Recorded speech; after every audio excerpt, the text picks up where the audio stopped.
I'm Zach. And I'm Darcy. We're an LDS couple who struggled with unwanted pornography in our marriage for many years. What was once our greatest struggle and something we thought would destroy us has become our greatest blessing and triumph. Our hope is that as you listen to our podcast each week, you'll be filled with hope and healing and realize that you too can thrive beyond pornography and create the marriage you have always desired. Welcome to Thrive Beyond Pornography. We're so glad you're here and we believe in you.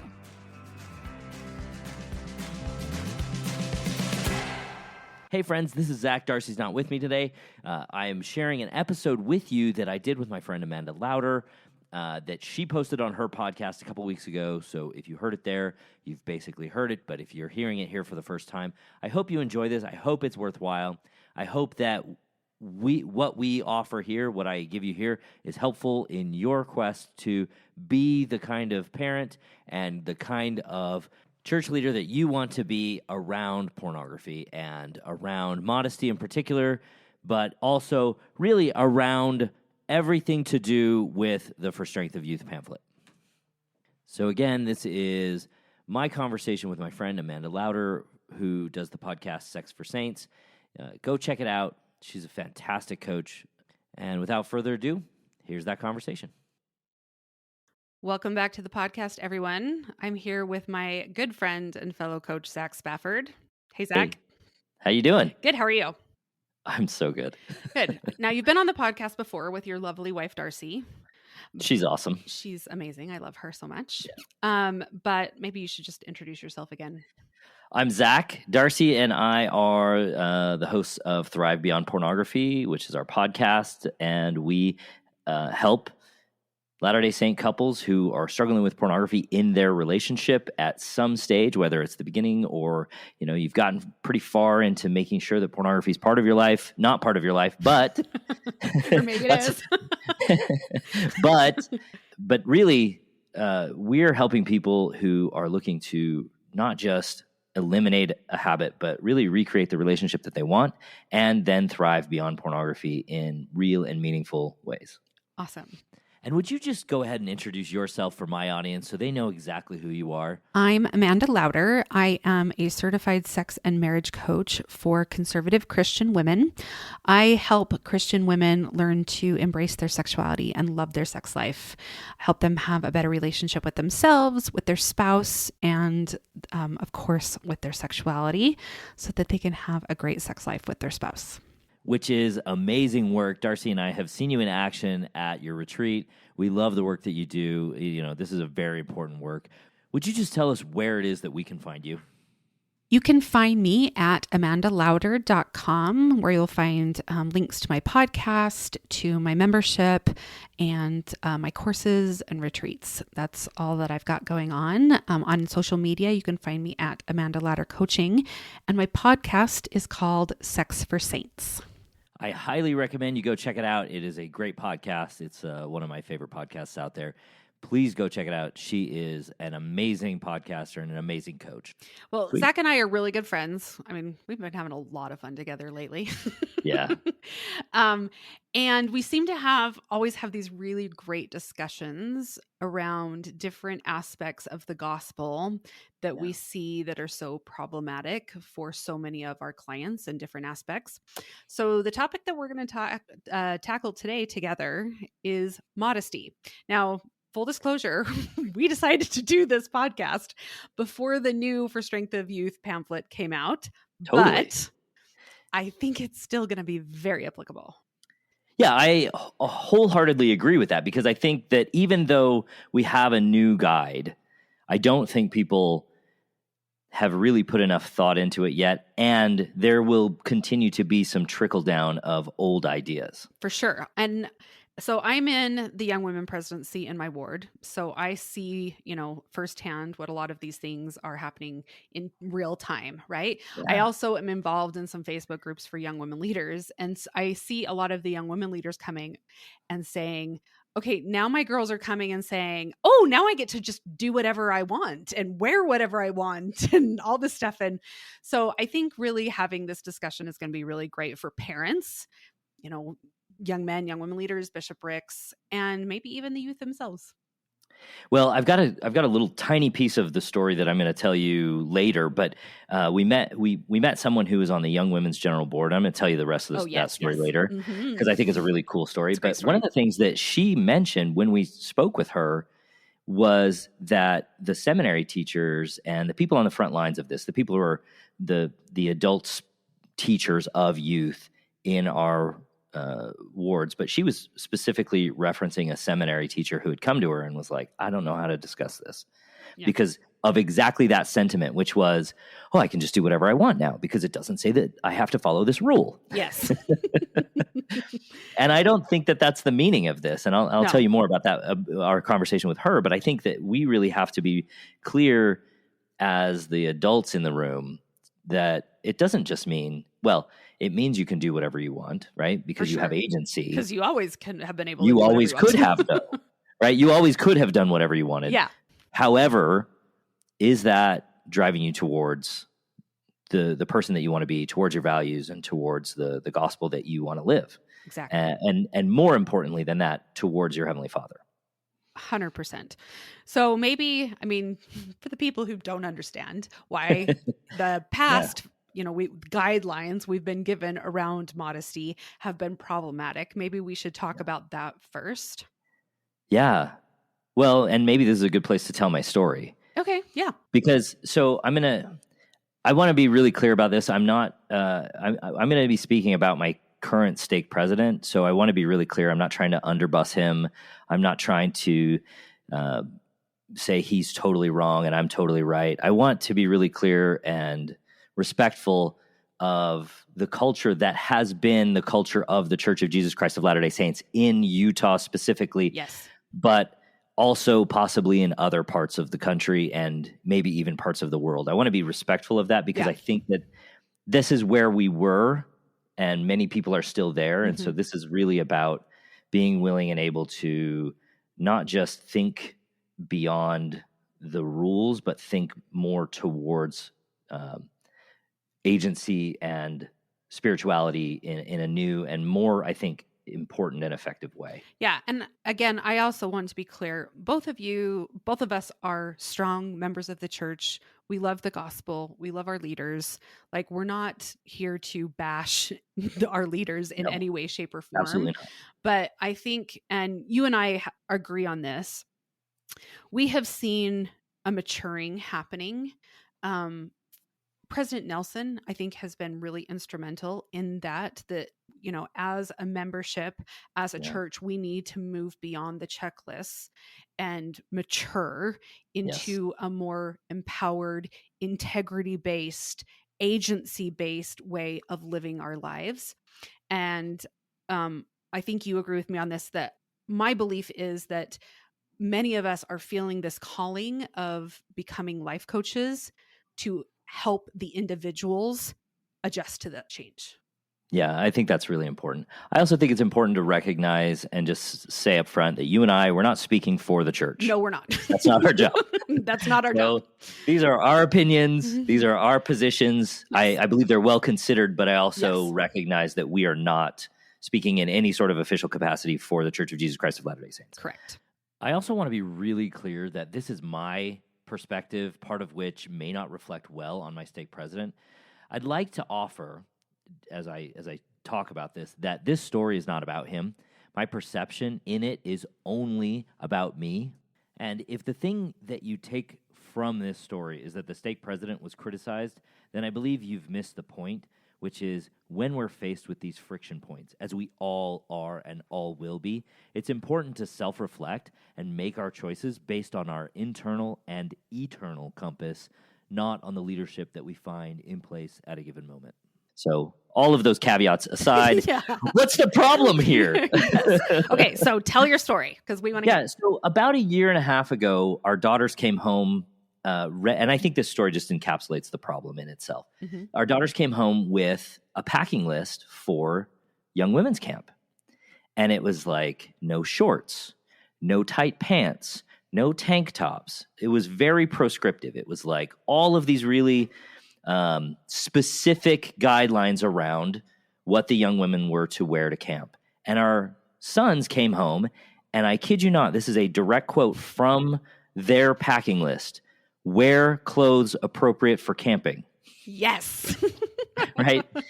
And so, I'm talking about this with a member of our ward, and he's like, well, that's for their safety. And I'm like, I think you're incorrect there. But I just dropped it with him. But what I did do was I actually just had my Temple Recommend interview already scheduled. And I said to a member of the stake presidency, we think this is a problematic way of addressing things.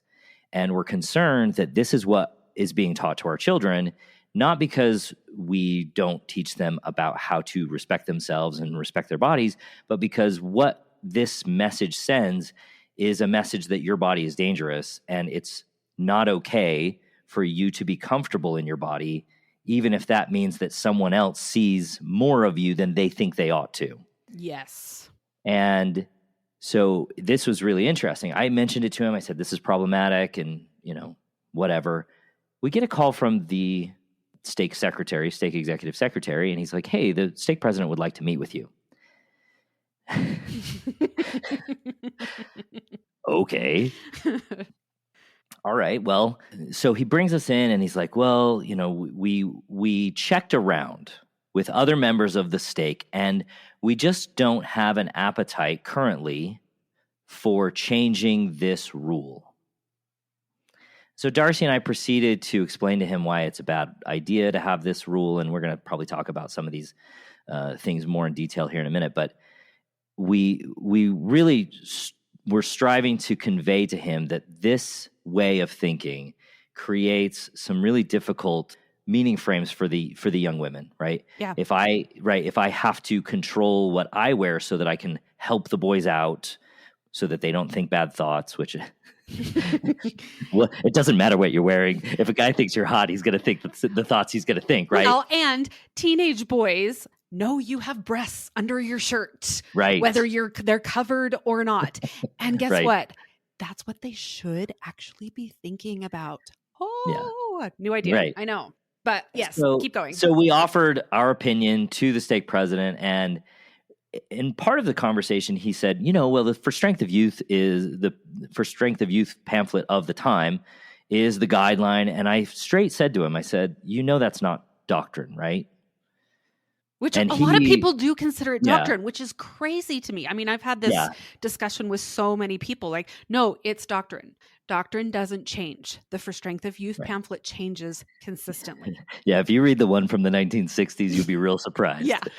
But my point in saying that to him was like, I understand what you're saying in that the brethren have offered this to us as a guideline. However, I think it's really clear that some of the language in here can become problematic if we don't teach it properly. Yes. And that was really the extent of our conversation, although I will tell you that after that conversation, the stake presidency was speaking to our then Elders Quorum president, who just happens to be our good friend and neighbor. And he was like, who are these Spaffords? And my friend was like, well, they're not Utah Mormons. Oh. which to which the stake president replied, there's no such thing as a Utah Mormon. To which my friend replied, you know what I mean. Which is simply to say that there is a culture that is pervaded here locally and in some parts of the country that is very much, these are the rules and we follow these rules and we look like this and we always will look like this. Yes. And I think it's really important to recognize that this is a global church, and this is something that the person that we spoke to, who's part of the Young Women's General Board, said. She said, we have to stop creating rules for upper middle class white people. That's a direct quote. Okay.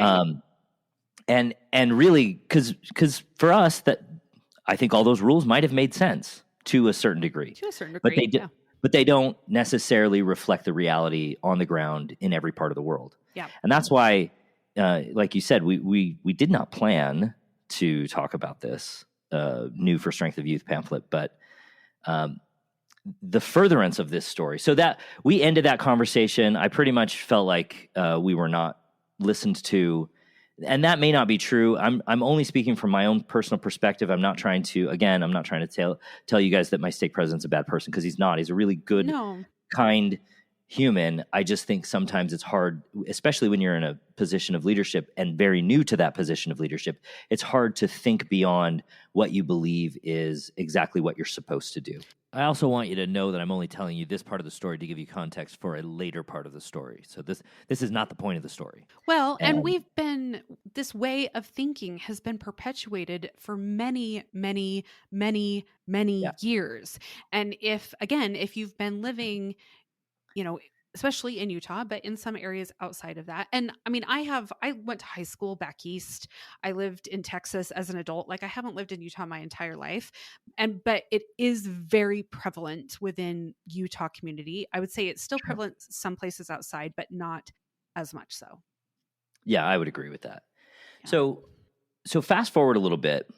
So fast forward almost a year and a half to the latest general conference, and the new For Strength of Youth pamphlet comes out. And I text the stake president. I said, hey, Darcy and I would love to do a standards night on the new For Strength of Youth pamphlet, because these are the things that we talk about. Yeah. And we have been talking about this for years, and you've heard us talk about these things. 100%. Yeah. Right.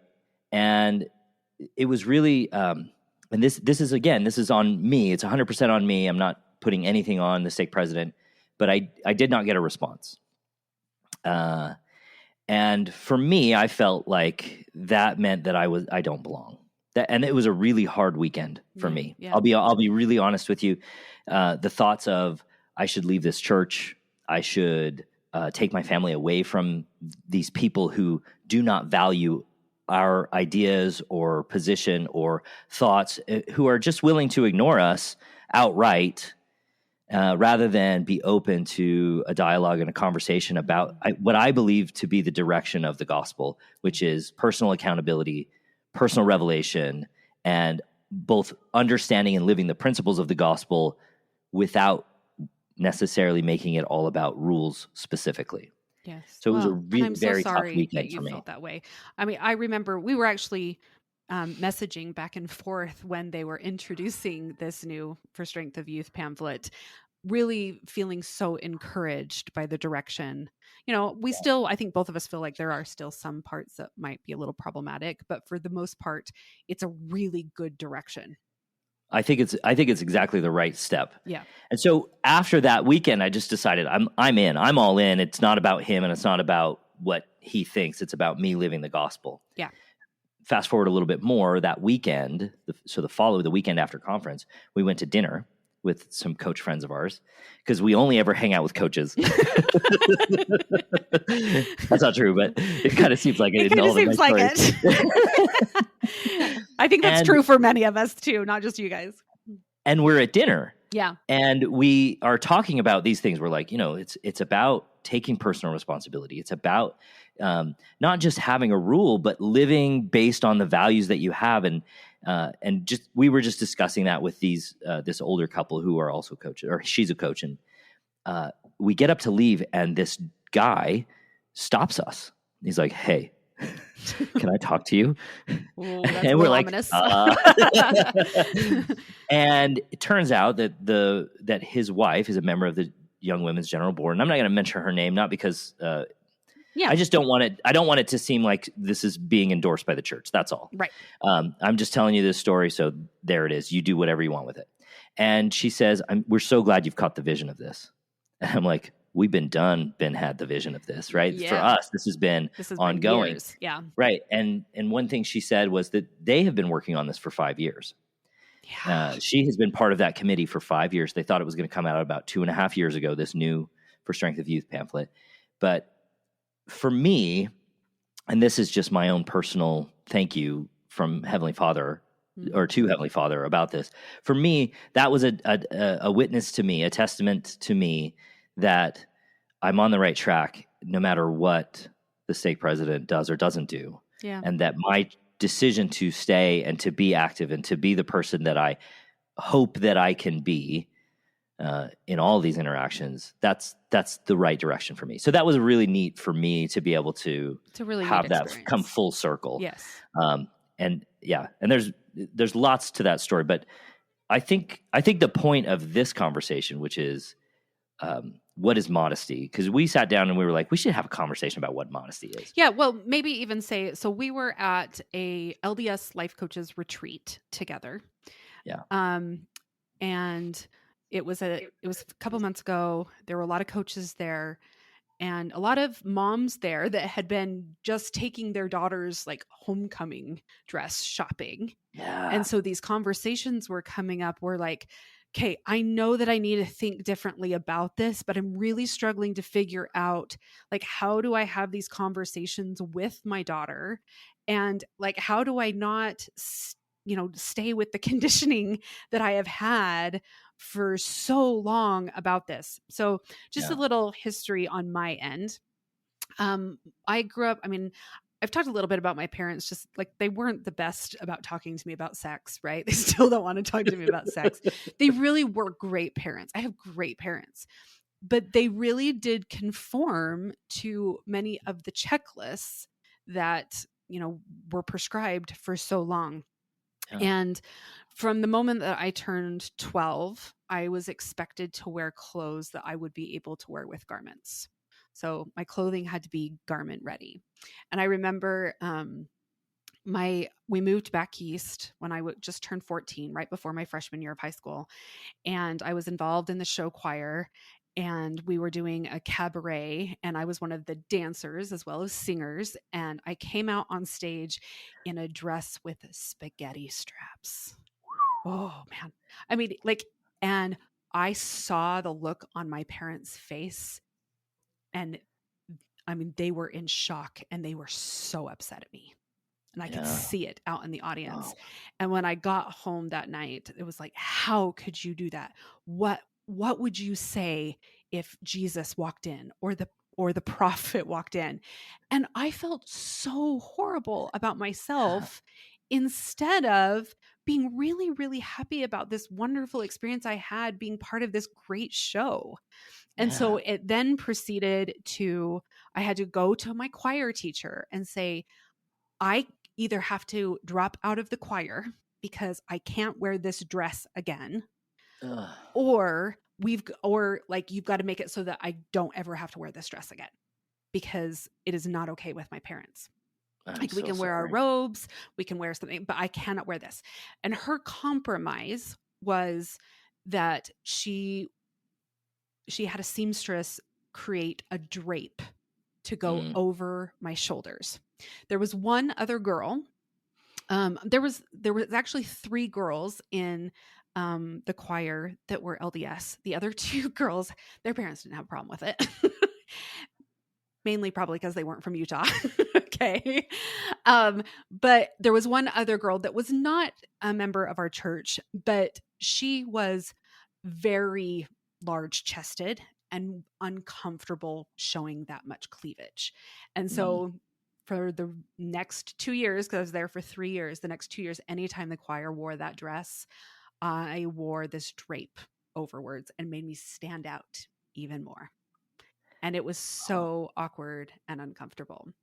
But then I also, here's where my thinking, like when I got married and went through the temple, I had one shirt, one dress, and one pair of shorts that were all just slightly not garment ready. So I only had to throw out 3 items of clothing when I got garments.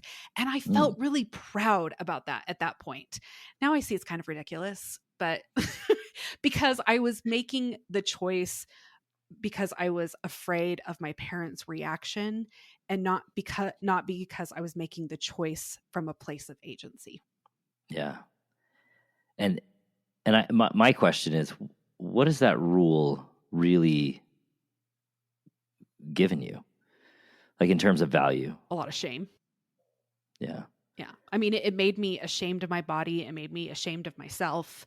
I think it contributed to my struggles with my sexuality in my teenage years, feeling it was problematic, and then leading into my marriage where we know like it was problematic in my first marriage. So I think it led to a lot of shame for me.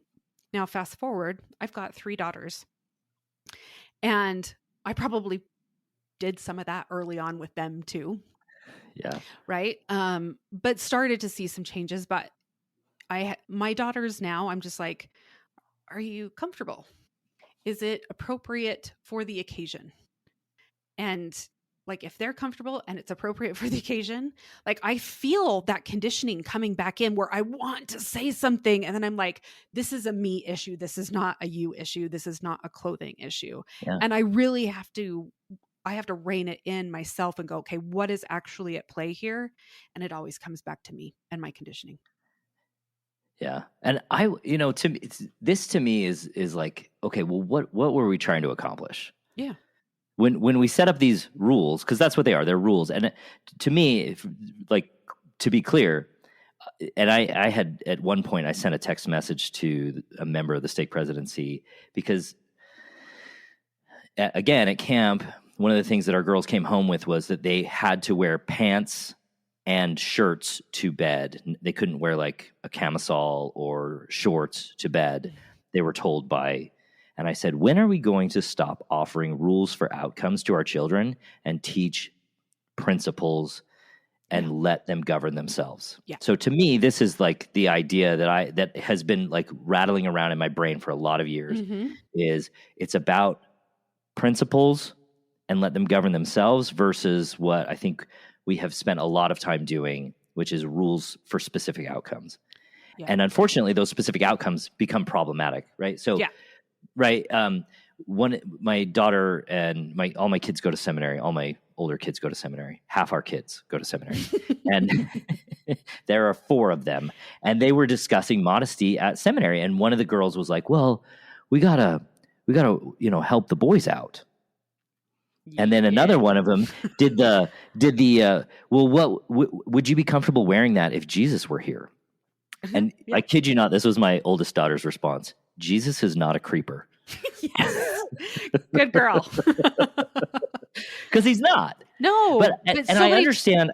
So many times we're offering these messages as a way to help the boys out, help them control their thoughts. There was one, I was listening to a podcast, I think it was the Q More podcast with Rosemary Card, which I love. And she was talking about how there was like a ward council where they were talking about girls' camp, and one of the priesthood holders was like, well, they can't wear leggings because that's inappropriate. Like, it brings up feelings in, men. And they're like, wait, it brings up feelings in men or it brings up feelings in you? And if you're having feelings about girls being in leggings, you don't need to come to girls' camp. Yeah. Like, that is a you issue. That is not a them issue. Oh, you remember that guy I told you that is, we find that there are wives who come to the relationship and they think, I am in charge of the sexuality of my husband, and I can control him. I can control his sexuality. That's a really, really interesting idea. I can control the sexuality of my husband. And so they have to be the gatekeeper, right? Yes. They have to be the gatekeeper for their husband's sexuality. Right. So what that leads to is lots of duty sex, not a great deal of intimacy, resentment in the long run. Yes. And then, and specifically in the work that we do, we find that they feel completely rejected when their husband chooses pornography. And oftentimes, many times, their sense is, oh, I'm not enough for him. Yeah. I'm not enough for him because he chose pornography and I didn't do my job to manage his sexuality. Yeah. So this is the long-term downstream effect of this kind of language. And you may not quite see it. I know that many people don't see that. But I want to tell you that this is the language that we hear out of this has been our experience. Yep. This has been the experience of our clients. And that may not be your experience, but it is and has been a great deal of the work that we are doing is helping people just kind of claw back from this idea. Well, and in the work that I do, I see so many women who, one, are being the gatekeepers of the sexuality. Like, if I just, let us be sexual, like, we're going to go straight to hell. Like, that's really like the thought about, if I just let it go, then it's going to take us straight to hell. And then also so many body issues because we're teaching women that their bodies are not okay as they are. Right. And that's so sad. It's so sad. I don't know if you noticed this. If you've looked through the For Strength of Youth pamphlet, modesty, the word modesty is mentioned just one time. And it is in the appendix. Yeah, the new one. Mm-hmm. It's in the appendix, And it references pages, I think it's 24 and 25. And really what it is your body is sacred. And if you go through that, the principle is your body is sacred. Yes. And that's what they're teaching. Treat your body in a sacred way. Treat yourself as though you are an eternal being. Mm-hmm. And what does that mean? Well, I don't know what that means. And I think this is going to be a really tough concept for a lot of people going forward, especially those who are used to saying, this is what a good Latter-day Saint looks like. Yeah.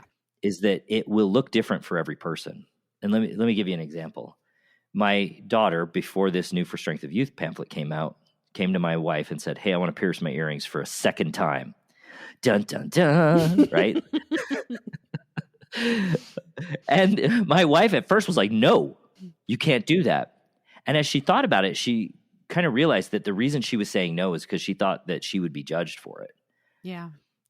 That people would look at her and look at her differently because she was not following the rules. Yeah. And as she, kind of went through that mental gymnastics, she went back to my daughter and first she apologized and she said, listen, I'm sorry that I told you no, that wasn't really the right response. Mm-hmm. I want you to understand what it means to choose this, that some people will judge you. But I also want you to recognize that this is 100% a decision that you get to make, and that really has to be something that you decide based on who you want to be and how you want to live your life, not based on a set of rules that are basically arbitrary. Yeah. And then she went ahead and did this. Yeah. And I think I think what you're going to see when it comes to a lot of the ways that we have up to this point kind of lived as Latter-day Saints, there will still be quite a bit of homogeny. I mean, people will kind of look the same because that's how the world works. Yes. But I think if we're not careful, we will be rejecting people who want to be with us spiritually because they look different. And what we will see if we are very careful and we're clear about what the purpose of the gospel is, which is love, we're going to see people staying and looking different, right? We have a sister. I hope so. Yeah. Oh, totally. Like when it's supposed to be based in love, but we're putting rules and regulations that are arbitrary often in front of loving people, I think that's a huge, huge problem. And I think that's one of the things that we still need to work on in a lot of areas in our church, unfortunately. Well, let me give you two examples.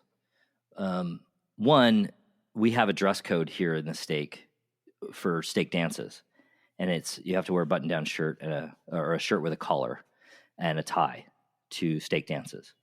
So they had a 50s themed dance, and this is when my oldest was like 13 or 14. They weren't old enough to drive, and the stake center's not very far from us because we live in Utah. But he got like a leather jacket and was wearing a white T-shirt, and he kind of like went with the theme, not knowing that they would kick him out. So he shows up with him and like 7 or 8 of his friends to this stake dance, and they're like, he must have been 14 because you can go to stake dances when it's 14. Yeah. So they're like, you can't come in. Oh my gosh. You cannot be here because you're not following the dress code. Jeez.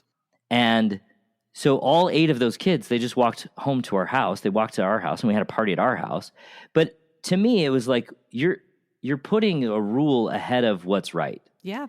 And when we lived in Wisconsin, I was part of the Stake Young Men's presidency. And we had this, what we called Mormon prom out there. And every year they put on Mormon prom so that all the Latter-day Saint kids can get together in the 2 stakes, the North and the South stake, and anybody else who wants to come from Madison or whatever. And one of the rules is you got to dress modestly. And as we're kind of going back and forth about this, I'm saying to the member of the stake presidency there, I'm saying, this is not like these young women, if they show up, they're in their best. They've done their best to get there, and they have chosen to wear something that they believe makes them feel good, that makes them look good, and that they feel good in. Yep. And for us and so the rule was if your dress wasn't long enough or you showed too much skin on top, they had shawls and skirts for them. Oh gosh, no. And I said to him, what we're in essence saying to these young women is that you're not enough. Yeah. You're not good enough to be here as you are, and we're not showing you love. What we're showing you is discipline. And this was really heartbreaking for me, in part because it's really frustrating to have these conversations with people who cannot see it. They, they're very much like, no, this is a rule. I follow rules. And I get that. I totally get that. I am a rule breaker. So I understand that I am not like that.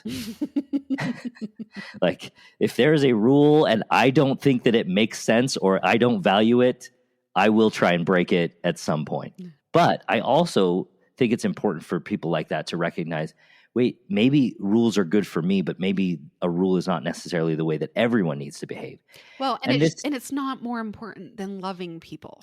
Right. And this was the problem, because this member of the stake president, he was like, we're not going to let these girls who show up in Modest ruin it for everyone else. I'm like, oh, you're missing it.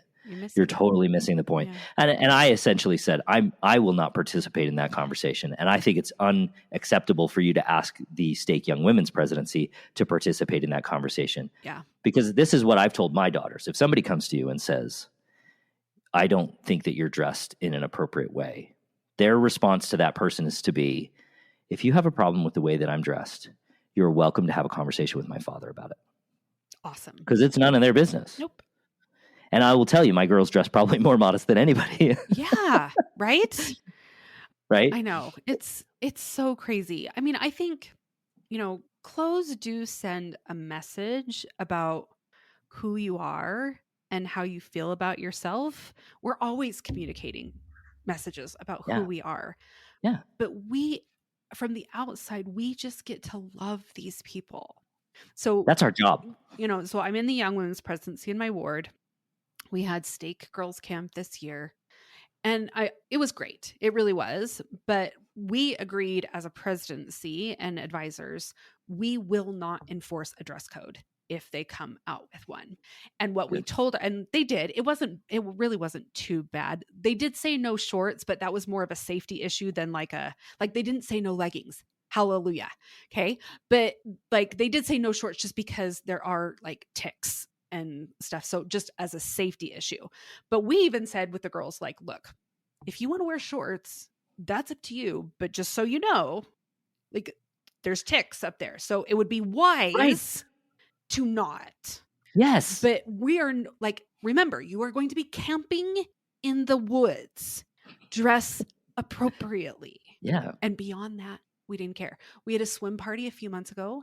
Half the girls came in 2-piece bathing suits. Absolutely. Right. And I was like, yes, they're here. Yay. I'm so happy that they're here. And how fabulous is it that they are confident enough in themselves, that they love their body enough, that they feel that that it's okay for them to wear that. I was overjoyed. So again, me talking to the state president. Well, so they came out with rules. Our girls did Moab this year. They did a whitewater rafting down Moab. Ooh, yeah. And they basically were told 1-piece bathing suits. Okay.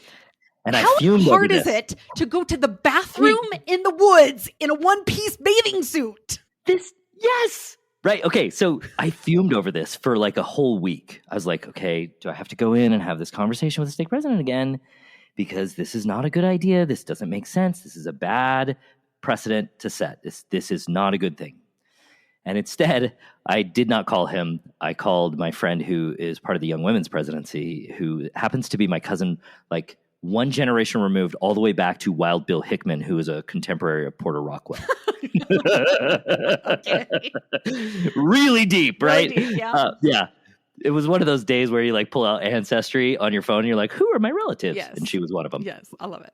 Anyhow, so I called her and I was like, hey, this is what I'm hearing from my girls, and I just want to understand what's going on. And I also want to ask, so first I said, I want to ask if you guys will just I don't care what my girls wear, if you will just make sure that nobody talks to them about what they're wearing, because I don't find that appropriate. And she was like, yeah, totally. And then I said, so about peeing in the woods. Right? Which was exactly what's more immodest, taking entire bathing suit off? Yeah. Or just pulling your pants down and going pee? And I was like, this is, this doesn't make sense. And she was like, I was totally going to bring this up because I know I'm going to wear a tankini. Yeah. And I can't imagine making these girls wear one pieces. And it was just one of those things where it was like, okay, lights on, somebody's home. We're making progress at the very least a little bit. And I didn't have to call in the National Guard or yell at the state president or anything. Right. But it's going to be slow, and it's going to be a shift, and it's not going to happen overnight. And this is one of the things that we were talking about up at Bear Lake, is that we have to be in there. Mm-hmm. If these are the sorts of things and the ways that you agree that this needs to be done, and I hope you agree, because I believe it's the gospel. Yeah. I believe teaching principles for self-governance, which, by the way, that's what you did with those young women. What did you do? You said, hey, wear shorts, don't wear shorts. That's entirely up to you. Here are the risks. Yep. And they figured it out. They did. And some of them wore shorts, and that was totally up to them. We didn't say anything about it. Yeah. Because it's not my job to nitpick every little thing that someone else is wearing or not wearing. Like, we give them principles and we let them govern themselves. Well, and I think this is one of those things that's tough for people who are institutionalists. Like when you're in a leadership position in a large company. So I've been in a leadership position in a very large company. I worked for a company for many years, and I had a job to do, and that often looked like creating conformity within the ranks of the people who worked for me. Yeah. Unfortunately, when we take that same mentality to the gospel, what that means is we create rules based around our own personal opinions that don't have anything to do with doctrine or the gospel, but that we believe will bring conformity. And by the way, these rules are designed to help us live the principles of the gospel. Right. Even though they may not. Yeah. But I fully recognize the intent behind them, which is a positive intent. Yeah. And I fully recognize the fact that the people who were offering these good intended ideas were completely unaware of the ideas or the way that it would turn out. Yeah, the ramifications of the ramifications, mm-hmm. Right? Yeah. But I also think it's really important, especially as a body of church members, as the body of Christ, as people who are, trying to build the gospel in essence, that we really be clear about what is actual doctrine and what is just like my opinion based on what I think this would look like. Yeah. Right. I don't know if you remember this. When I was growing up, there were people who were like, well, we don't drink soda because it's got caffeine in it. Yeah. That's not the gospel. Nope, it's not. It's not. It doesn't have anything to do with the gospel. Mm-hmm. There are people out there who were like, I'm not going to eat chocolate because there's caffeine in it. I'm like, you keep that one. All that chocolate you don't want, you send it over to me. Right? I'm in. I know. Right? Well, and remember, like we're talking about, we've quoted Joseph Smith a couple of times on, teach them principles and let them govern themselves. Yeah. Right. And it was that way for a long time. It wasn't until President McKay that we started getting a lot of these checklists. This is my favorite. Okay. Because it really was. So my dad remembers this. So before President McKay was the prophet, keep the Sabbath day holy was the principle. And that meant go figure it out. Yeah. And President McKay said, well, we don't shop on Sunday. That's what that means. And my dad was a deacon or a teacher.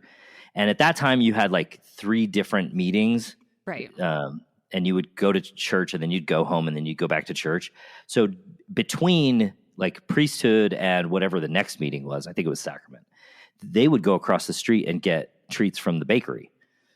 Yeah. Like the entire priesthood body, not just like my dad and his misbehaving friends. It was like them and all their leaders, and the bishop was sitting there having scones or whatever with them. Right. And so I have a cousin who has talked about this with me, and he basically said from that point through President Monson, he believes that was the rules for outcomes era of the gospel. Yeah. And it's interesting, right? Because President Hinckley, I feel like I tell these stories all the time, and if Darcy was standing here, she'd be like, "Are you going to tell this story again?" But this is a really cool story, I think. No, and like we talk about these stories. We've talked about this, and so it's hard because I know these people who are listening, they have never heard these stories. Yes, but so we did a fireside. We did a youth fireside for a youth conference for award talking about pornography, which is what we love to do, and we do it for free. So if you want us to do that, come let us know. And they're amazing at it, just FYI. Yeah, it's not that conversation that you think people are going to have about pornography. It's totally different, and it's fantastic, and people love it. And even if I do say so myself, but we were at this fireside, and we were talking about, living values and understanding principles and making choices based on agency. And this guy I brought up the earring story about my daughter. And this guy was like, well, do you want to know how that actually came about? I was like, oh, yeah, of course I do. And he told us a story about how when he was in a bishopric in Iowa during his college years, they had a visit from President Oaks, who came and sat in their correlation meeting. And basically President Oaks' story, and of course this is all apocryphal, so again, like, don't write the church and be like, these people are terrible. I'm just telling you the story as I heard it. But he basically said we were getting a lot of letters into the church office building about how many earrings was the right number of earrings. And that is when President Hinckley came out with one earring. That's when that rule happened. That's so crazy. Well, here's what's interesting, right? Yeah, right. Hey, how many earrings is the right number of earrings? But here's the thing. People want rules.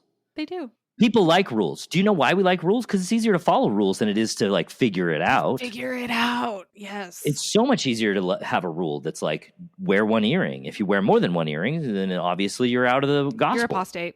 Right? Yep. And that's essentially how that came about. But here's what's really interesting. I think this could have, this is what I would like to have seen happen. And again, please don't tell my mom that I'm criticizing the church, because I'm not.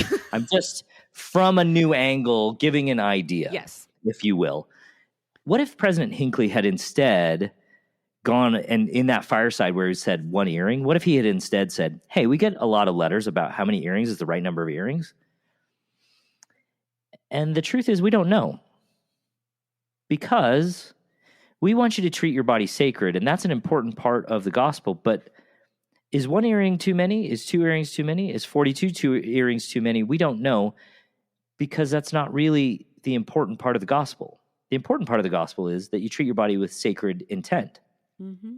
And if you do that, you will know. And you will be able to figure out when it's time to get one or more earrings, if that applies to you. Yeah. And even though that makes you look different than maybe the girl who's next to you, that doesn't make you wrong.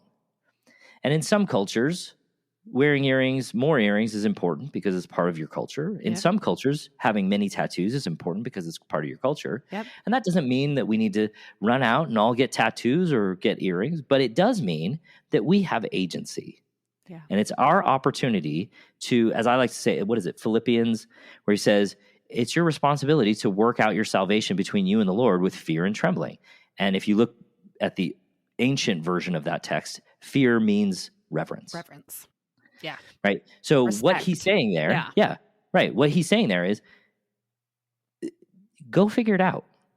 And what it may look like for you may not be what it looks like for your neighbor, for the person next to you. Yep. But what it will look like is genuine, honest ownership of your agency. Yes. Now, of course, had I been writing speeches for President Hinckley at the time, that's what I would have written. Right. But that is also what we teach our clients. This is a different world than what he had. Yeah, this is also what we teach our clients, to be solid in yourself, in your choices, to look inside at what you really want. And are these choices bringing you closer to the person that you want to be or not? Yes. To the relationships that you want to have or not. And if not, then change it. And what it might look like for you, it might look different for someone else. And that's the progression that you get to have. So I have a client who, she is in her 30s. She's never been married. She is, anyhow. So she's a great person, wonderful woman. She struggled with pornography. We worked on that. She doesn't struggle with pornography anymore. But she came to one of my open calls, and she said, I'm struggling with masturbation, and it's happening it's happening on her cycle, which is very normal for women. Mm-hmm. That's a time when heightened hormones create a greater desire, right? Yep. And I want to note, if you look at the New for Strength of Youth pamphlet, the word masturbation is not to be found at all. Nope. It's not to be found. Wasn't in the last one either. Oh, really? It was arouse feelings in yourself or others. But the word masturbation hasn't been in there for a very long time. Okay. So she came to me and she said, well, how do I stop this? And I said, okay, is it time to do that? Is that up to you? Or sorry, is that up to me? Is that something you actually want to stop? Is like masturbation is a part of the reality, the fabric of most human beings' life at some point. Yep. Because of sexual development, full stop, right? So 100%. the science behind it is really clear. Yes. And my question to her, it might be when you're 5, it might be when you're 35, that you decide this is no longer serving me. And if it's no longer serving you, then that's when you'll stop. Yep. And if it still serves you in some capacity, I don't see anything in the literature that indicates that this is not an appropriate activity. I don't see it. I could be totally wrong. Well, again, it's one of those things that you get to work out with the Lord. Yes. With fear and trembling. With fear and with trembling. Reverence and understanding. Yes. Right? And this, I think, is the thrust of this New for Strength of Youth pamphlet. I know this started as a conversation about modesty because we had been looking at that's what we were originally going to talk about. Yeah. But really, I think when I look across the breadth of this New for Strength of Youth pamphlet, it's really clear. It starts with, let me teach you the eternal truths. Mm-hmm. Let me teach you the principles. Mm-hmm. And then it goes to, let me invite you to live those to the best of your ability. It's not like, well, let me invite you to follow these rules because these are the right things to do all the time, every time. Right.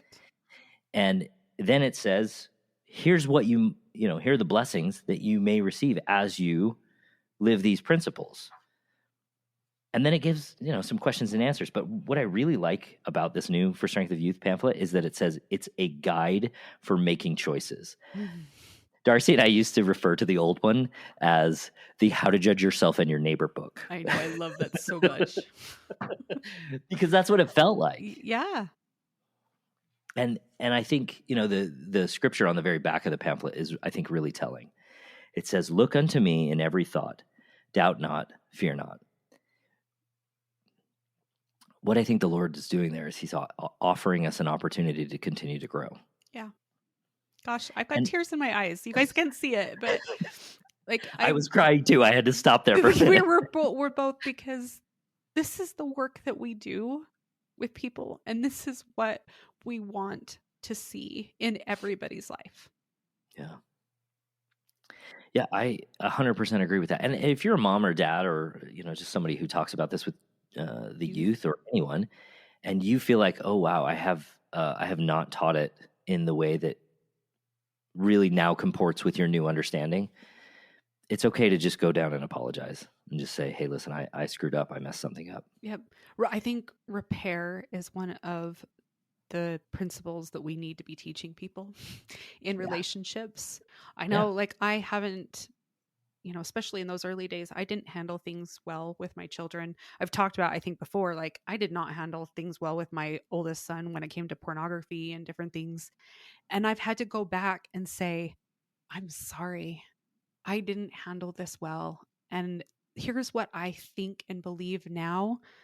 And I love you. And, let me know if you want to talk more about it. And I think that goes so far. I have so many clients who are like, I have grown children and I'm they're struggling in their marriage because of what they've seen from me. Yeah. And how do I go back? And I said, you go back and you apologize.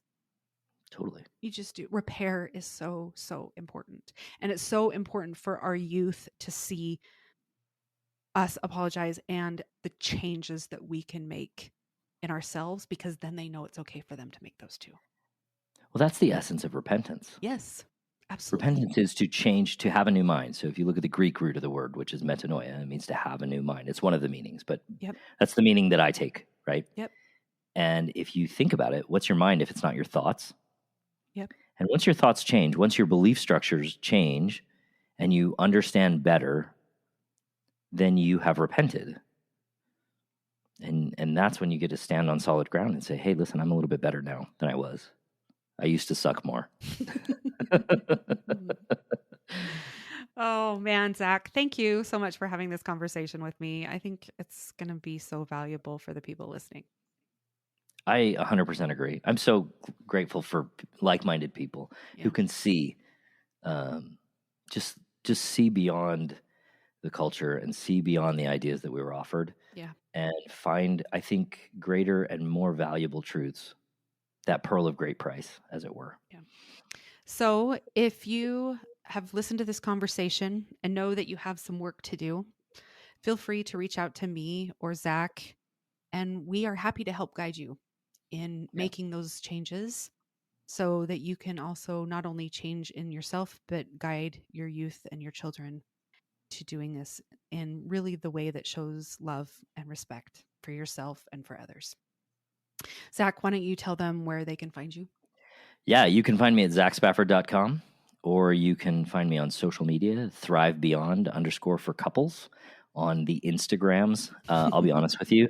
If you message me there, you're going to be talking to my wife. Yep. So absolutely.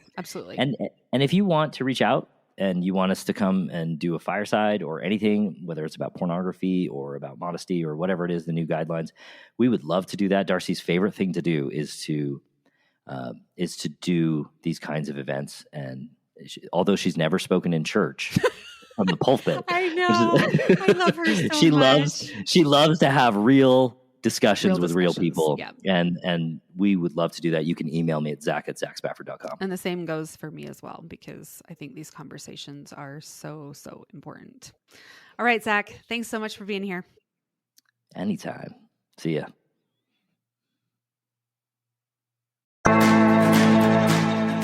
Thanks for listening to Thrive Beyond Pornography. If you're seeking guidance and support to overcome pornography for good and begin creating a thriving life beyond it, check out my free webinar, How to Overcome Pornography with Skills That Actually Work.